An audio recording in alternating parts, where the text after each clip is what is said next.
everybody. In my previous video, I talked about General Kornilov, who originated in Cossacks family. That's why I would like to talk about the social class developed in Russia and Polish-Lithuanian Commonwealth in parts of modern Ukraine. In the literature, there are two opposite views on Cossacks. First, in history, they have been seen as brave and courageous defenders of Orthodox Christianity. The opposite view concludes that they are land pirates, raiding and killing neighbors. Cossack from Turkish means free, independent. Why do people living in the Eastern Europe call themselves with the Turkish word? Let's go back to the end of the 14th century when the Golden Horde was dissolved. Near the Grand Duchy of Moscow and the Grand Duchy of Lithuania, there are many small khanates. After dissolution of Golden Horde, those Turkic tribes started to have a nomadic lifestyle again with frequent raids. In the 15th century, when there was a power centralization in Moscow Kingdom and Polish-Lithuanian Commonwealth, some people ran away from their territories. Why? Because with power centralization, there are increasing amount of taxes and duties on peasantry.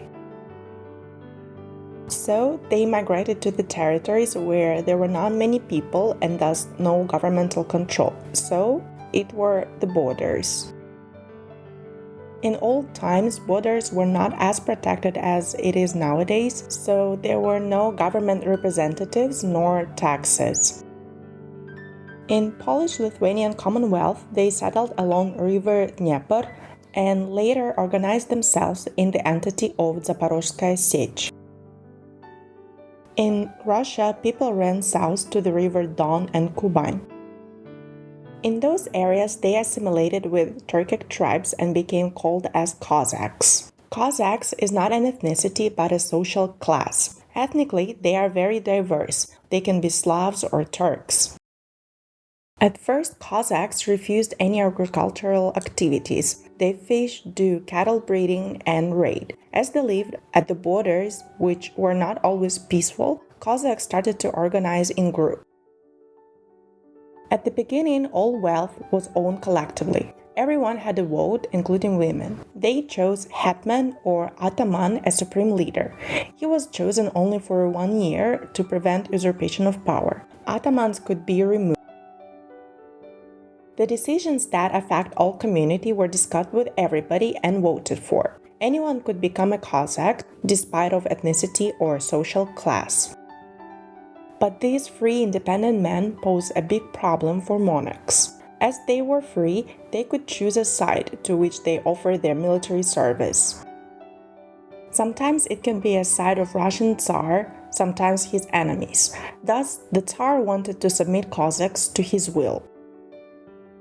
The first Russian Tsar who attempted to do it was Ivan IV, who asked Don Cossacks to serve him, getting a payment. During the 17th and 18th centuries, Russian Tsars were able to put Cossacks under their control. Ataman was now appointed by the Tsar, and all Cossacks had to provide military services for 20 and later 30 years. Now, Cossacks were similar to military settlers. They had to equip themselves with weaponry and horses, learn how to fight, and serve the Tsar. In reward, they get tax exemption, land, and non-interference into their local life. By 1914, Russian Empire had 12 Cossack armies situated at the borders from the Far East to Black Sea. All men in Cossack family were warriors. By 1917, Don Cossacks were accounted for 4 million people. In 1917, the revolution year, Cossacks were called to put down the demonstrations by workers and peasants. To this call, many of them did not respond. Many of them participated in civil war during the White Army. In 1919, Don and Kuban became River of Bloods, as Bolsheviks were dumping Cossacks' corpses into the river. During the World War II, the leftover Cossacks were divided. Some joined the Red Army, some, remembering Bolsheviks' oppression, joined Hitler. Around 110,000 Cossacks fought on Balkans in Wehrmacht uniform. In spring 1945, they surrounded two allies and had been given to Soviets. Some of them were killed, others died in labor camps. Now there are 17 Cossack armies in Russia. In Ukraine, unfortunately, I could not find the precise number, but I'm assuming there are 3 big Cossack armies: Don Cossacks, Kuban Cossacks, and the Zaporozhye Cossacks. If you do know the modern-day Ukrainian Cossack army's number, please let me know in the comments. That was a brief history of Cossacks, their origin, society, geography, and development. Thank you for watching my channel, and I'll see you next time. Bye bye!